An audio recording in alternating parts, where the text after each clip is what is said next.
what's the difference between a dictatorship and a totalitarian regime? Well, a dictator, he's only interested in remaining in power. He doesn't give a damn what you actually think about him. You are not allowed to say it out loud. But if you think he is the worst human on this whole planet, he doesn't give anything. He doesn't care. But you aren't allowed to say that. And he will take measures to stop you from publicly saying that. In a totalitarian regime, however, they need to control your every being, right down to your thoughts. So they can't even allow your thoughts to differ from their narrative. And that is the big difference here, right?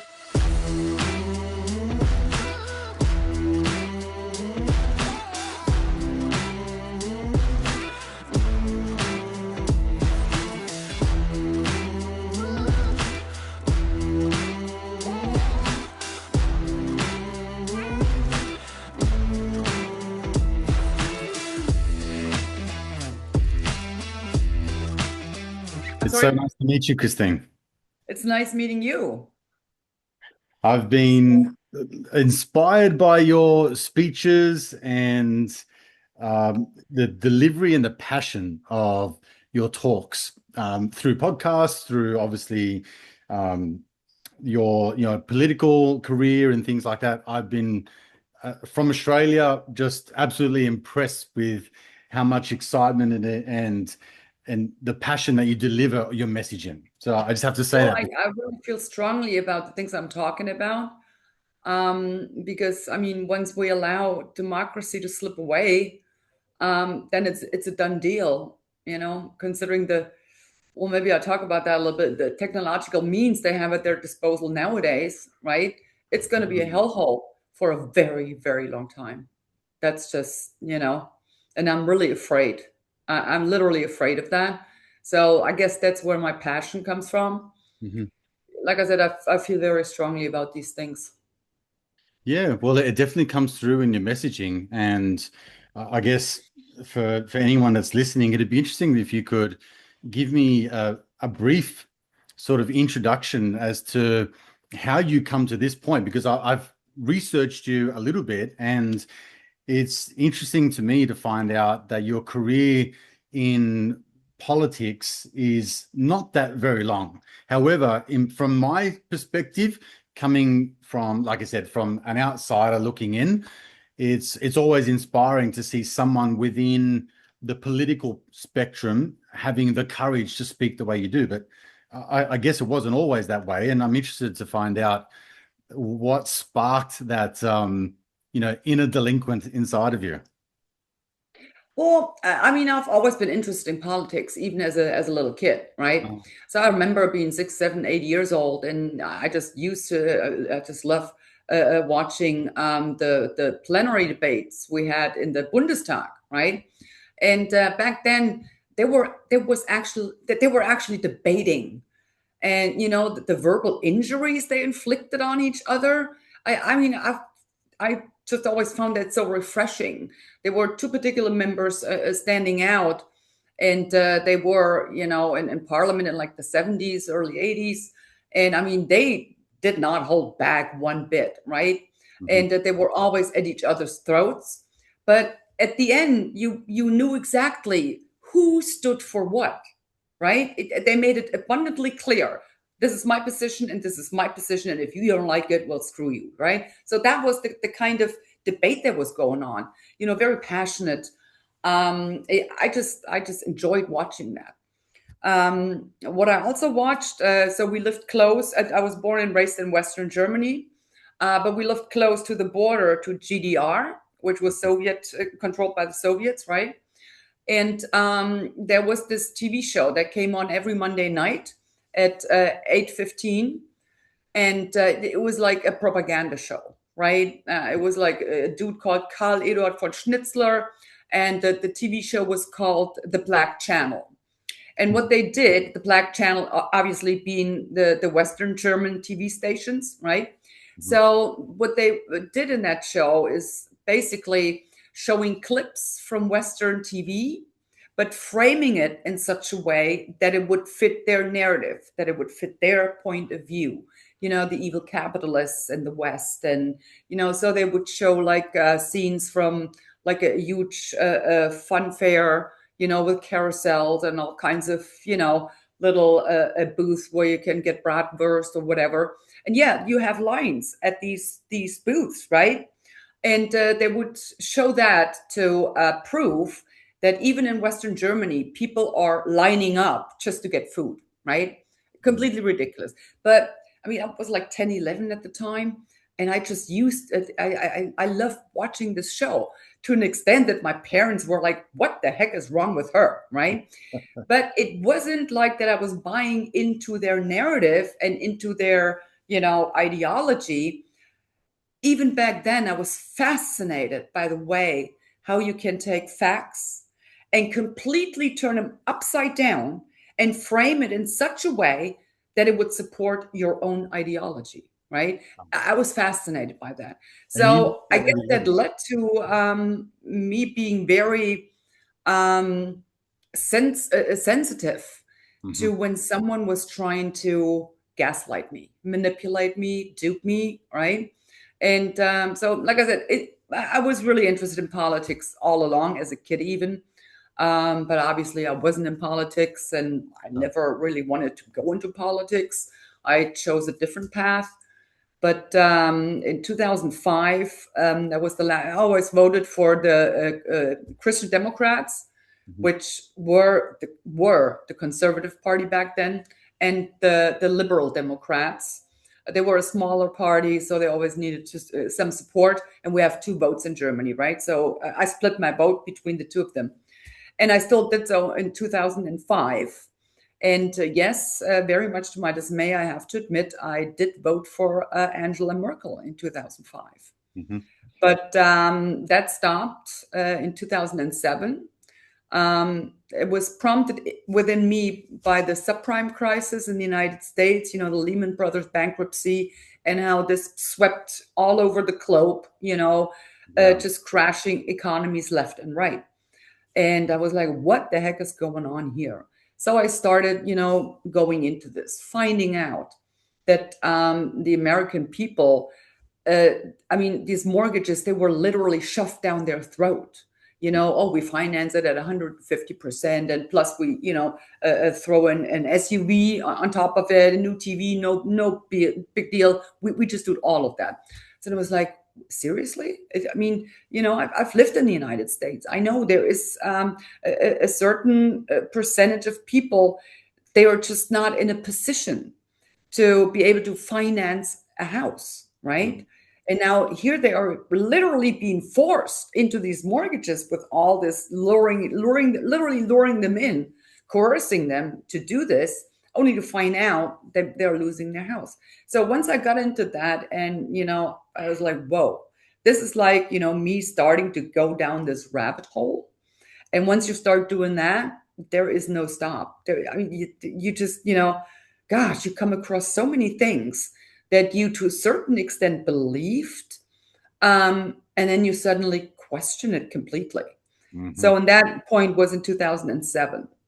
And what happened then? I realized I could no longer vote for the parties I voted for up until that point. But there was no other party that I could support either. I mean, I was never left or green leaning or anything like that. So I was like, I literally had no political home anymore. And that really got to me to an extent that I would have never expected. So in 2009, I voted in ballot, just scribbled some crap on the ballot. So but I did go to vote, and it's important. If you don't find any party that you feel represented by, please do not just not show up to go and cast your vote. Do it anyway. Make it invalid, because that will count as a vote cast, and it will show up in the overall poll. So if every single citizen actually went to cast his or her vote, then the leading parties, they're now at what, 40-45%, they would drop all the way down in perspective to like what, 18-19%. and that would show, how dramatically they're actually failing. Mhm. So anyhow, I voted invalid, and then in 2013, I watched TV, and there was some talk about a new party being founded, and they were Euro critics, and they were critical of EU, the institutions, and I'm like, whoa, what is this? And I got like ears like this big, right? And I was listening for some time, and then I was like, I got to go research this. So I turned off TV, went on the internet, researched it, and what I could find at that point. It was just, a few guidelines that they, kind of like was their program, but it was a very short kind of thing. And every single line appealed to me. And I'm like, that's it, right? And I was so glad to finally have found a party again that I felt represented by. Mm. That in the very same night, I filled out an application to become a member, because that time I was sure I was not going to leave it up to anyone else. I was going to get involved myself to see to it that this will work, and this will actually be a party serving the German citizens. So that's how I, yeah, became a politician. Interesting. And is there something that you love and hate about politics? I mean, for me, Christine, it's interesting when you get to a certain age in life. I never had any interest, unlike you, in politics growing up. But obviously, when you get into your working career, you have children, your paradigm of the world shifts and it changes. And all of a sudden, you realize how much weight that a political persuasion on either side can have on your outcome as an individual, as a family person, or what have you. So my interest in politics has grown, particularly from, say, like the age of 40 upwards. For some reason, I've just got this curiosity about how it all works and how I can make a difference. I have to be honest, though, particularly in the last 5 years since COVID, I mean, I've been very disenchanted by how little influence or agency I have over any political outcome. But I'm curious to know, like, is there a love and a hate for politics that you maybe have accrued over the years? Well, let's start with the hate. Yes, there are things that I hate about politics, and that is simply, excuse me, and that is simply that the ones we have trusted and voted to look out for our interests, to serve us, the citizens, that they would be capable of completely selling us down the river. And they're Mm. still doing that. And once again, the gaslighting that is going on, which I already saw. Remember when I was, 11, 12 years old, watching this propaganda show from Eastern Germany. And I suddenly saw the same thing. I mean, they're, under the disguise or under the pretense of doing something, in our best interest, while in reality, what they're actually doing is trying to establish to control us. Mhm. And you see that with every single program that is now being advocated for by, the talking heads, whether it with the whole COVID madness, the COVID scam, really. Mhm. You saw it there. It's the same thing going on with this climate hoax, climate change hoax, which is a complete hoax. I mean, carbon dioxide is not a poisonous gas. Mhm. It is actually required to sustain life Yes. on our planet, and Yeah. it's just a fallacy. It's completely false to say that the carbon dioxide drives temperature. It's the other way around, right? The temperature rises, and then as a response to that, carbon dioxide rises. So carbon dioxide is not the driver of climate change. It's a complete hoax. So please don't believe that anymore. Or take the transgender madness, right? And it's just the lying that is going on, the gaslighting, the manipulation, and on top of all of that, if you don't buy into their lies and their gaslighting. You're being scolded. You are being, admonished like you're a little stupid kid that doesn't even know what you're talking about. And that's how they treat citizens at this point, as naughty little children who need to be told what's good for them. And if they don't realize that, they get punished. I mean, the lawfare we are seeing going on pretty much in every single Western democracy. In the UK, I mean, it's just completely nuts over there, Wow. And this is also going on in Germany, where my home state, um, for a social media post, right? You have the secret state police knocking on your door at 6 a.m. in the morning. So we now have this phrase over here: you need to have a bathrobe ready, right, at any given time. So this is what I really hate. And it's also the disappointment in these, like I said, these elected representatives. Who Mm. are we supposed to trust and who are supposed to look out for us and do the right thing? How they're, like I said, literally selling us down the river, because to them it's more important that they get their, very high paycheck, get invited to all of these dinner parties and golfing and whatever, what have you not. So they don't want to sacrifice that. And then the dishonesty, because they know perfectly well. Well, the left, the left and the green, I would exclude. They're just too darn stupid to understand anything. But I mean, the liberals, or former liberals, or the former conservative party, Mhm. for the most part, they know exactly that what they're doing is not the right thing, and they have this, crumbling in their stomach, and they feel unwell within their own skin, but Mm. yet they can't get to the point where they say, well, screw all the dinner parties and screw all the high profile acquaintance I have. I'm going to do what's right by my people. And they just cannot get themselves to do that. And yeah, that is something I certainly hate. Mm. Um, but the love I have for politics, that is the major part, right? I try to focus on that. So I always try to speak my truth. And I just can't stand.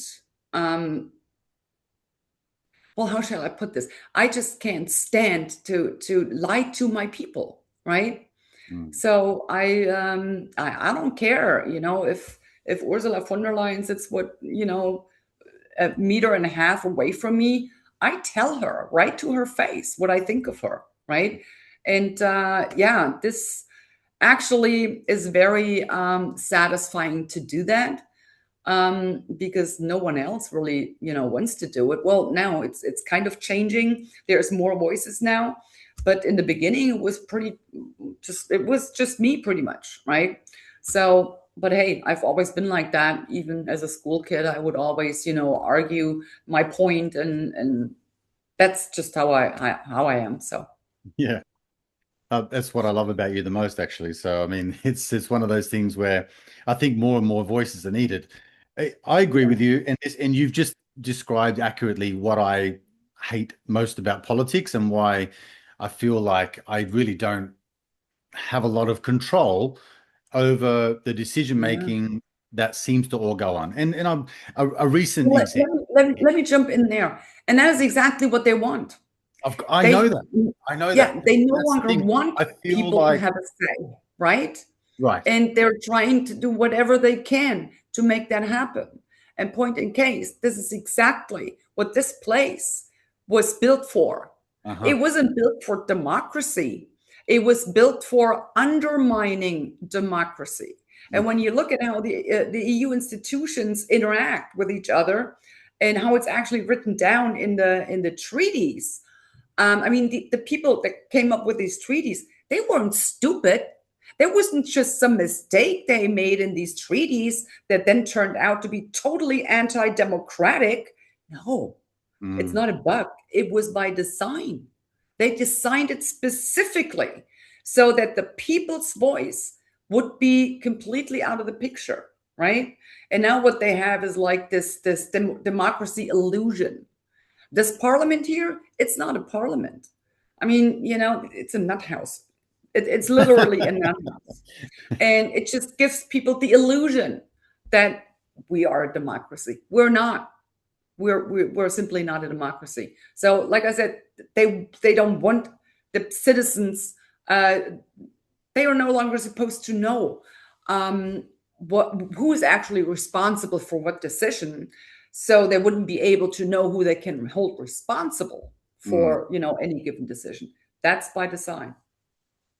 I agree with you. And I guess again, I in pushback to your response, like I know exactly that that's what they want. And I think that there are resolutions and solutions to that in terms of people understanding how much power we have as a collective. So the thing that's quite positive for me to know in the outcome of all of this, since COVID, for example, Yeah, and particularly now, like we can see that it's a rinse and repeat of every single like yeah, playbook that they've had for an eternity. I mean, I remember I remember the weapons of mass destruction. I think I would have to have been in primary school when the Gulf War started and things like that. So, it's a long time with the weapons of mass destruction and this guy is a yeah, bad guy. And you can just see it all playing out in real time 40 years later. It's amazing to me that it just doesn't seem to change. But that in itself, Christine, is something that I guess amplifies my disillusion with politics in terms of how much change can I have as an individual and in a society that seems to keep moving forward. So yeah, at the outset of this conversation, you mentioned things like technology. I'm scared too. It scares the shit out of me that in yeah, Australia we have, as you may or may not know, I mean, the social media ban on under 16s that has already started to play out. They're looking at in terms of social media posts during COVID, Christine, that was already happening to our citizens. They were posting about COVID in resistance yeah, to yeah, the the measures that were taking place to shut our businesses down and things like that. I mean, you would know this more than anyone. I, as a layperson in a small country town south of Sydney, was called a baby killer and a granny killer, and you yeah, should get out of town. You're a menace. I can't believe the things that you're saying. You're not a doctor. You're not a virologist. Like all of the usual rhetoric that has been that everyone that even dared stick their neck out. But if you fast forward 5 years, I am fucking tired, Christine. Like, another war from a president that said no more wars, more weapons of mass destruction, where there's ample evidence that there are no weapons of mass destruction. Um, an evil villain that apparently kills and maims everyone, but when they kill innocent children in schools, they're a victor, not a villain. They're not a tyrant or an evildoer. They're a victor. They're someone who's a truth teller.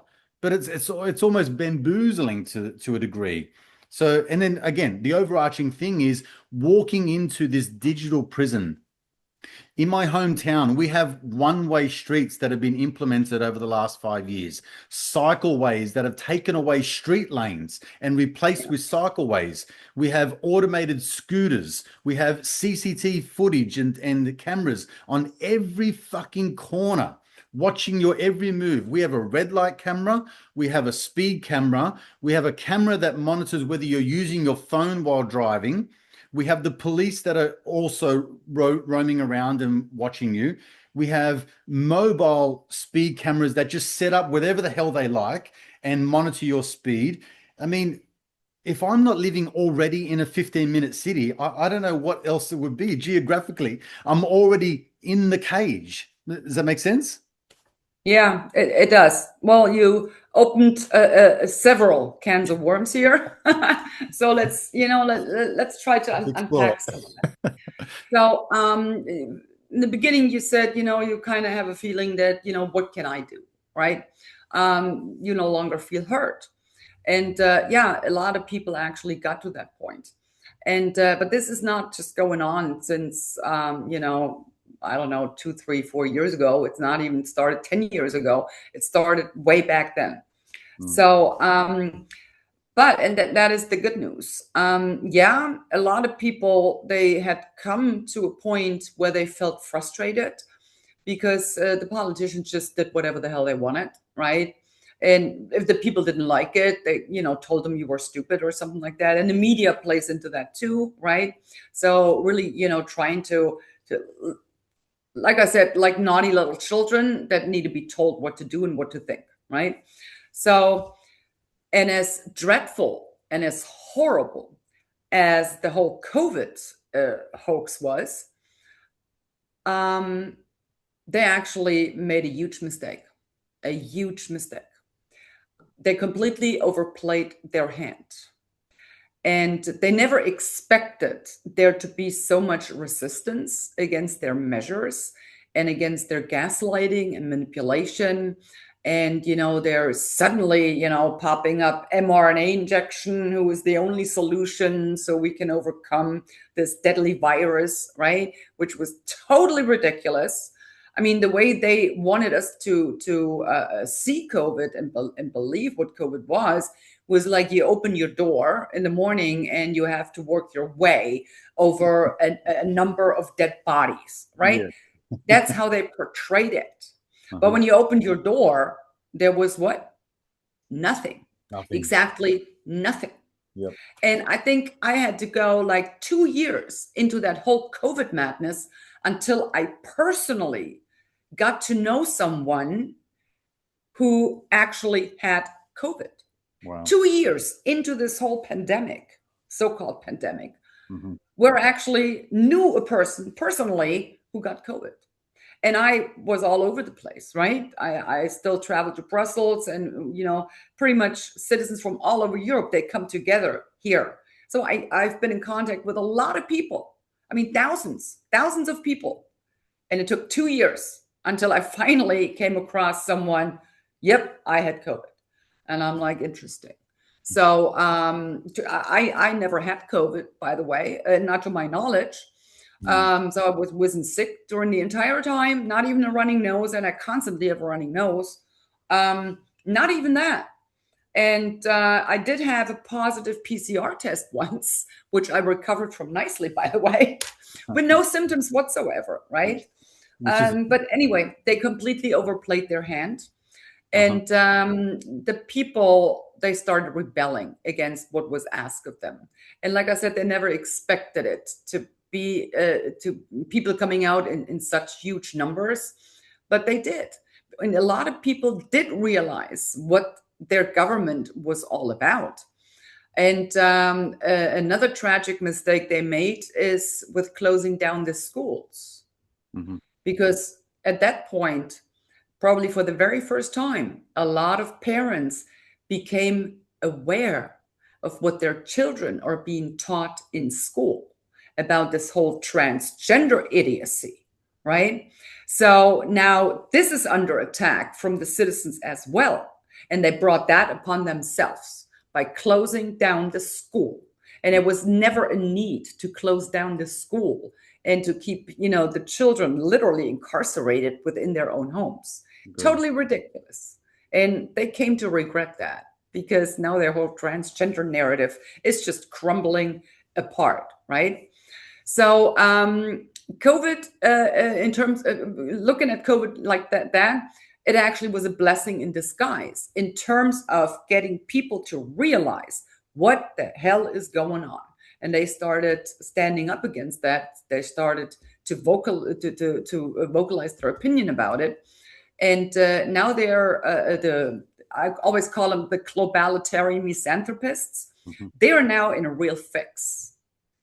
And now what they have to do is to tighten the thumb screws even tighter, right? Because the narrative is slipping out of their hands. They no longer have control of the narrative. And they're trying everything they have to maintain that. So, now we're talking blatant censure of social media. I mean, they've done it before, but it wasn't quite that glaringly obvious. But now it is. Yeah. Now it is. So they come up with all the kinds of programs now. Like here in the EU Parliament, we have a new committee. It's called the European Democracy Shield. And they claim they want to protect our democracy, right? Which is a trademark by now, a registered trademark, our democracy from foreign interference. But when you look at it and you really get down to it, it's not about, preventing foreign interference. It is all about censoring their own citizens and silencing their own citizens. That's what they want to achieve with that, because they do not want to protect democracy. They want to protect our democracy, which is a totally different thing and has nothing to do with democracy. So yeah, I always say, they are not afraid for democracy. They're afraid of democracy. And that's why they're trying to, pretty much get rid of it, but in such a way that you wouldn't notice, right? So, like I said, COVID was kind of like a blessing in disguise in terms of waking people up and getting them to realize what their governments were actually up to and are still are. So, yeah, then you were talking about, you still remember the weapons of mass destruction, which to this day, I don't think they have found any, unless I missed some parts here, but I'm pretty sure I didn't. And, later on, then even, Powell admitting to the whole world his darkest political moment was when he lied to the UN about these supposed weapons of mass destruction. So now, when you went into the military operation in Iran, there on that issue, I actually have a total different point of view on, because I do, like I said, I was always interested in politics, and I do remember the year 1979.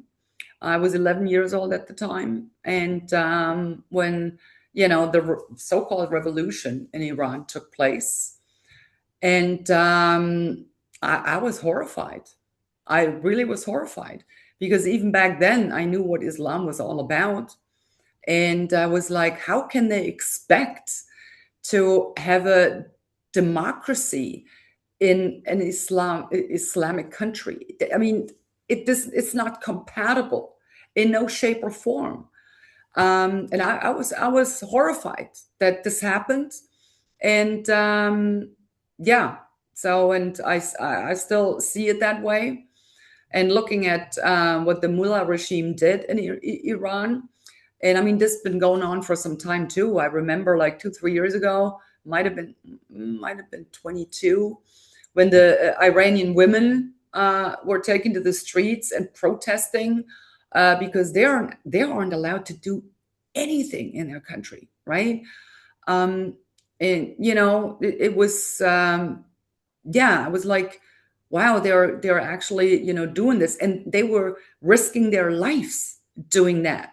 It's not like going out in a Western democracy, take to the streets and protest against whatever. The the most bad thing, the worst thing that can happen to you is you get sprayed with pepper spray. If you don't do whatever. But there, it's your life. They will literally kill you, right? And it's been going Christine, on ever can I just since. interrupt you for a second? Oh, So if I can just interject. So yeah. I understand your perspective on that, but wouldn't there be a correlation between Iran and Korea, and North Korea? Wouldn't there be a correlation between Iran and China, or Iran and Russia? But I don't see any other country having the same level of distaste for whoever the presiding ruler is in that particular country, to the point where they're creating devastation. They're leaving those countries alone. So, like, what do you make of that? Well, what I make of that is actually going back in the history of my country, Hmm. and I have a very clear stance on that. I will be eternally grateful for the United States and other nations to have intervened in Nazi Germany. Mhm. Because had they not done that, at the time when people realized what the Nazis were all about, it was too late to do anything about it. And the totalitarian regime that the Nazi regime was, I mean, the most horrific regime you can even come up with, right, or imagine. Mhm. They had nowhere else to go. They couldn't do anything because it was now down to their lives. And what a lot of people always overlook is the majority of people, they will just comply in the hopes they get to be left alone by the rulers, by the state, right? I mean, they have to have a family, they have to raise, they have to make money. So the majority of people will always comply. And that's exactly what we've seen during COVID. The majority did comply. They didn't necessarily do it voluntarily, but they did it out of fear what would happen to them if they didn't. And what the people did not realize, especially in COVID, is if you are in fear of what the government will do if you don't comply, just wait and see what they will do if you do comply, right? Because it doesn't stop. So at the time, we were at that point in Nazi Germany, there was not the German people couldn't do anything about. It was a small minority who was in the resistance back then, a very small minority. We always ask ourselves the questions. As Germans, we always ask ourselves the question, what would we have done back then? And the left and the Greens, they're completely, absolutely convinced they would have been in the resistance in Nazi Germany. Well, I think during the COVID years, it was demonstrated who would have been in the resistance. And Agreed. I can now very positively and confidently say, yes, I would have been in the resistance back then, as opposed to the left and the Green. They are marching right in front of the parade, right? So that's pretty much where it was. But getting back to that, so I will be eternally grateful to the United States and other nations to have bailed us out of this hellhole. Because had they not done that, that would have meant I would have been, I mean, if I had been born, I would have been born and raised in Nazi Germany. And that is something I can never, ever even imagine. So I'm glad that we were bailed out. I really have to say it that clearly. And I kind of feel that same way about the Iranian people at this point. This totalitarian regime down there, it is so fully blown. The people, they don't have a recourse, right? So they need help, and I'm more than willing to help them. And that's pretty much what I'm advocating for at this point. But coming back to what you said earlier, all the surveillance going on, right? Yeah, you're totally right. They are erecting a surveillance state. And when you said I mean, how they have these one-way streets all of a sudden. Yeah, I mean, they're trying to cut down on mobility, obviously, on individual mobility, that is. You're supposed to ride a bike now and stuff like that. In the UK, they are, pretty far advanced with erecting these 15-minute, and I say ghettos, 15-minute ghettos. They call them cities, I call them ghettos. So it's pretty much advanced already. And once again, what they're telling us about that is, well, it's, just to add a quality to your life, to better your life, to make it more comfortable, more convenient. And, and on top of that, we are actually saving the planet by having these 15-minute ghettos. Okay, if that were really the case, if they really wanted to improve the quality of our life with these 15-minute ghettos, what would they start out by doing? They would start out by building libraries, kindergartens, schools, leisure centers, parks, right? These things would actually improve the quality of your life. But they're not doing that. They're starting out by erecting barricades and surveillance cameras. Now, why in the world would you need barricades and surveillance cameras in a neighborhood that you're just dying to live in? Why would they need that? Well, think very hard about that, because it's about controlling your movement. You aren't supposed to go anywhere anymore that you are not supposed to go. You're supposed to be restricted to that controlled area. And if you want to leave that, you need to have permission. Uh, in the beginning, they might not do that, but it will come. Permission. Then you might even have to buy your way out, buy your way out of it with carbon dioxide certificates or whatever the hell it is they come up with next. So China, look at China, the social credit system over there, it's already fully in place and implemented. So this is going to be our future. And it's not going to be a future, we're talking 50, 150 years from now. Agreed. It's happening now, even in our Western democracies. So, yeah. I agree. In my hometown, like I said, Christine, I honestly, all they have to do now is flick a switch and say, right, this is your 15-minute city, and all the infrastructure has already been set up.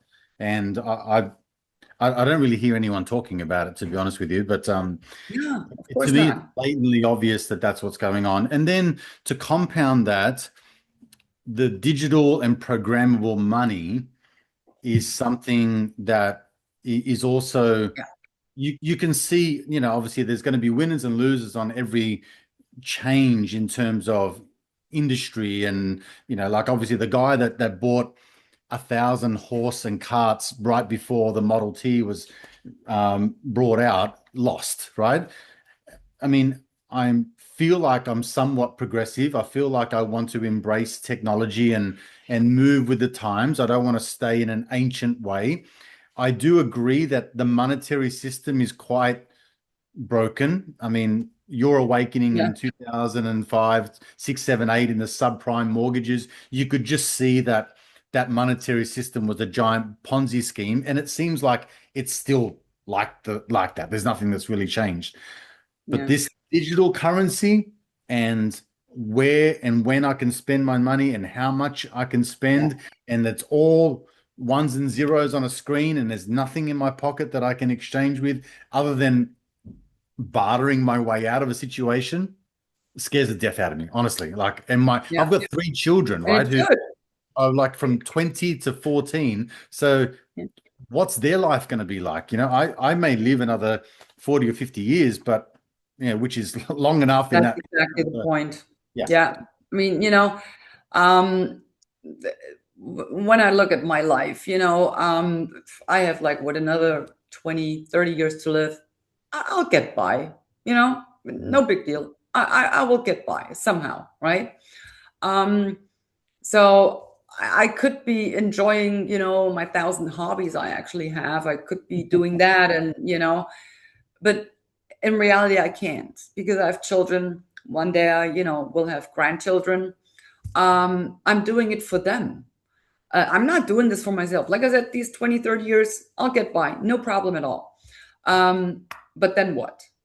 In terms of that, that generational thinking, you are not only living for yourself, you are living for what's coming after you. And, whatever you do or whatever you don't do, more importantly, it will affect them, the way things are going. I mean, we've been talking about that for some time now. The way things are going now, I don't want to leave them a hellhole. I really don't. So that's why I'm, doing what I'm doing, right? And I just can't. I could not do it. It's impossible. So just looking back at my dad, my dad fought in World War II. He was drafted when he was 16. Then when the war was over, he made sure he became a POW with the Americans rather than the Russians. And he went out of his way to ensure that if he was caught, then it was with the Americans. So he was an American POW. He was released the end of 46, and he went back home, and well, he was sitting in communism, right? Mhm. Because that's where my parents were born and raised, in Eastern Germany. So, and he did not agree with that at all. So he would, go out on a rather small level, of course, within his little village, and he would speak out against that, and he would challenge, the new regime. And he would read in the Constitution, because there it actually did say you had freedom of speech, right?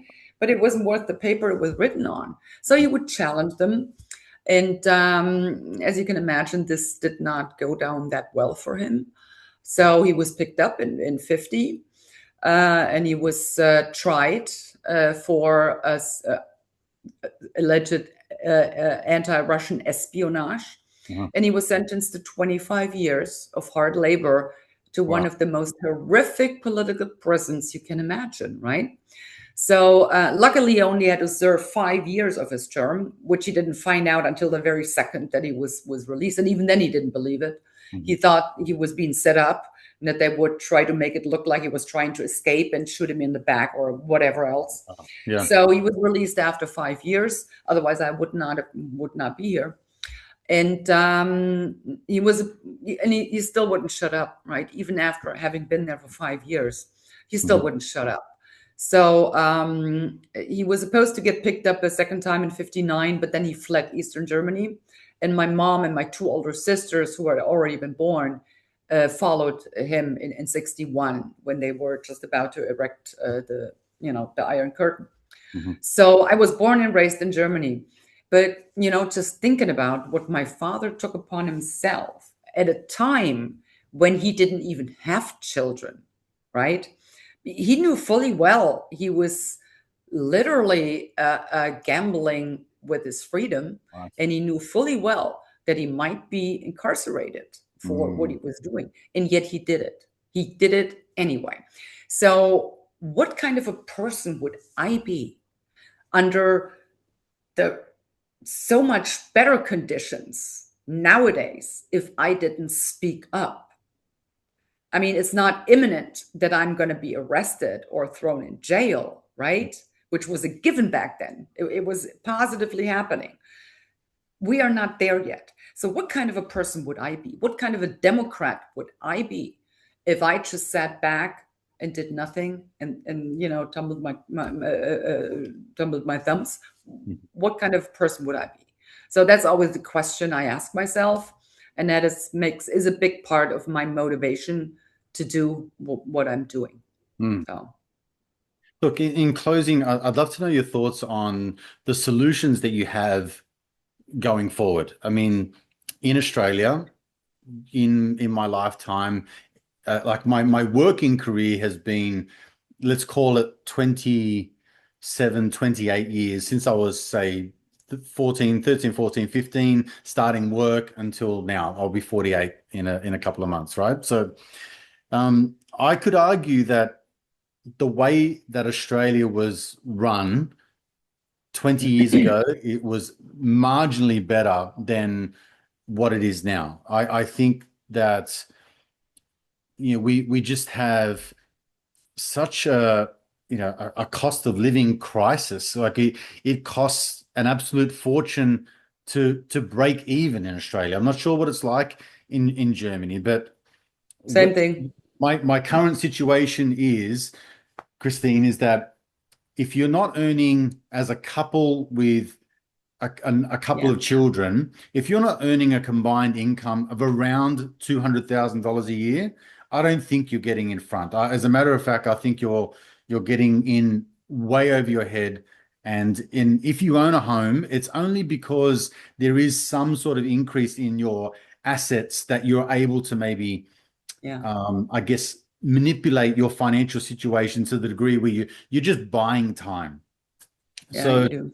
but I'm I'm always looking for a solution. And again, like we've talked to, what agency do I have and influence do I have? I'm not in parliament. I don't have any desire to be in politics or anything like that. But I definitely have a desire to create change and to inspire people to empower themselves. That's why I created this podcast, because when I stuck my neck out like you, everyone told me that I was a freaking idiot, and so I decided just to speak to other people that knew, or at least had the same similar values that I had. And then at Yeah, least I wasn't going crazy, because I thought I was going nuts. I honestly thought I was in the twilight zone. yes, I had to question my sanity almost every day during COVID, just to check whether I had so much confirmation bias that I was buying into yeah, conspiracy theory that was a dead set lie. Anyway, so to yeah, solutions, like, what do you think needs to change immediately? Because as you pointed out not too long ago, I mean, we are in the midst of the change that everyone's been saying is coming. It's right here. It's yeah, it happening is. right now. It is. It absolutely is. So, you know, as frustrating as it is at times, um, the things are getting better and they're looking we are pretty much on our way to change things. So Mhm. what their objective always is, I mean, if you want to erect not only a dictatorship, but what they want to erect is a totalitarian regime. Now, what's the difference between a dictatorship and a totalitarian regime? Well, a dictator, he's only interested in remaining in power. He doesn't give a damn what you actually think about him. You are not allowed to say it out loud. But if you think he is the worst human on this whole planet, he doesn't give anything. He doesn't care. But you aren't allowed to say that. And he will take measures to stop you from publicly saying that. In a totalitarian regime, however, they need to control your every being, right down to your thoughts. So they can't even allow your thoughts to differ from their narrative. And that is the big difference here, right? And one of the things they need to do is to give you the sense that you are completely alone with your stupid little opinion. And that's why they are so adamant about controlling the public narrative, the public opinion, which is actually not the public opinion. Public opinion nowadays is just the published opinion, right? But it Agreed. doesn't reflect what the public opinion actually is. But they need to get total control of that. And to do that, they need to, yeah, keep you in isolation. You are all alone with your stupid little ideas and opinions, right?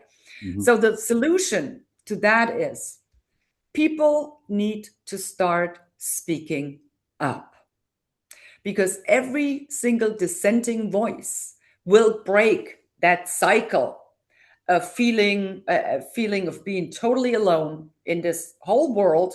Everyone else is against, oneself.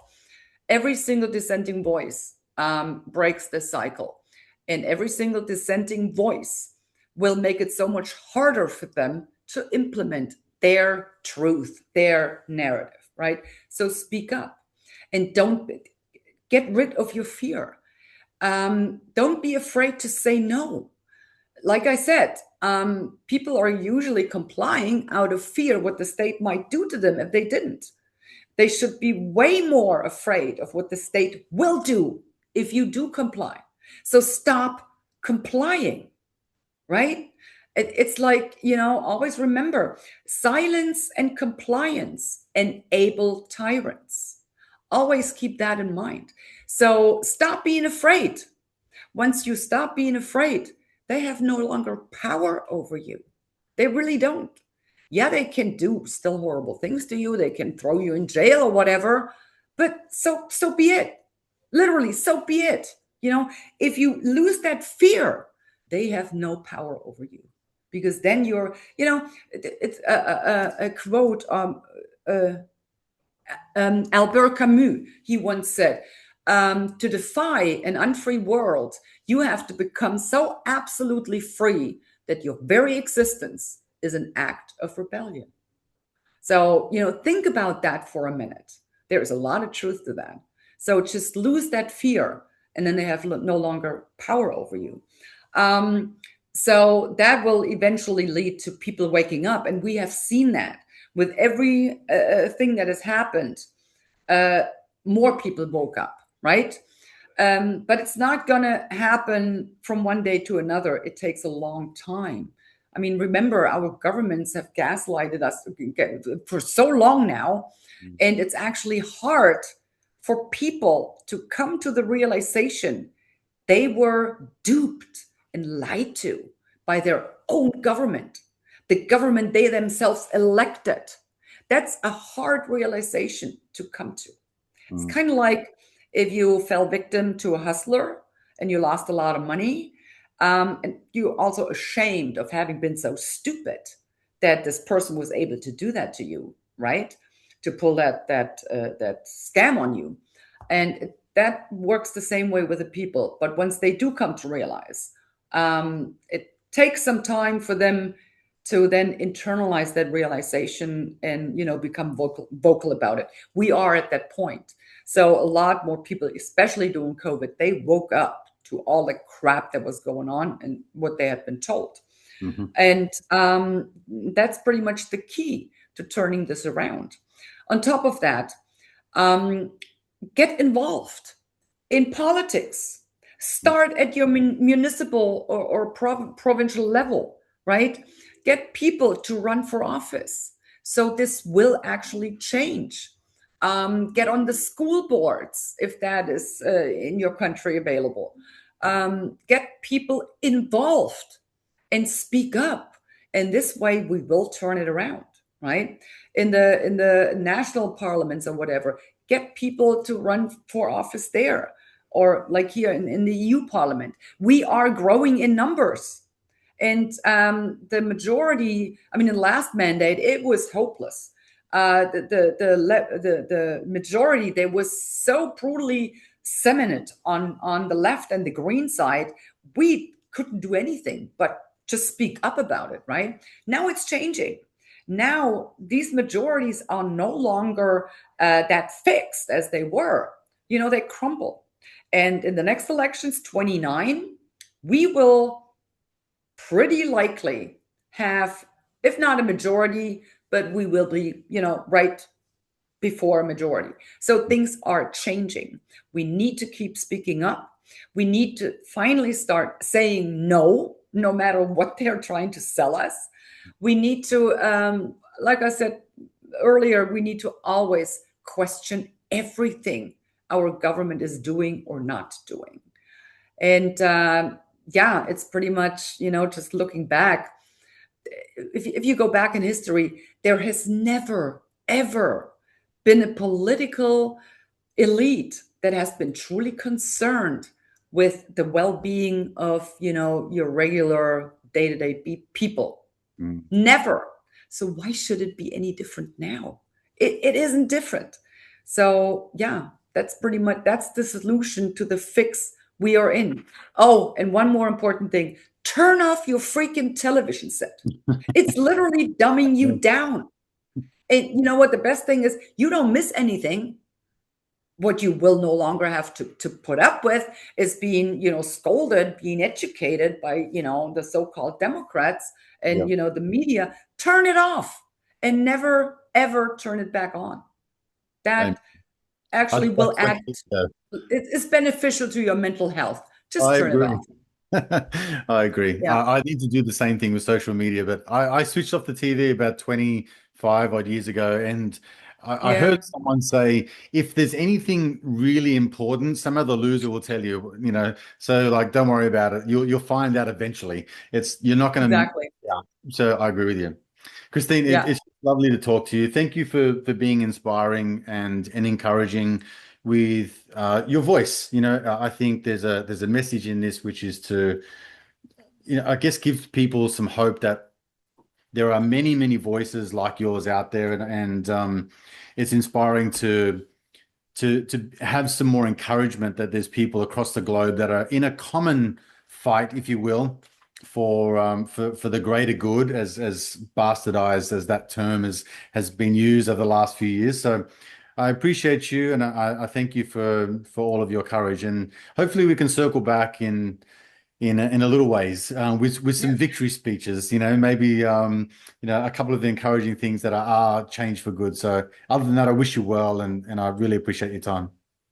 Well, thanks for having me, and I really enjoyed our conversation, and I'll sure be back. Me too. Thank you so much. Bye for now. Thank you. Bye bye.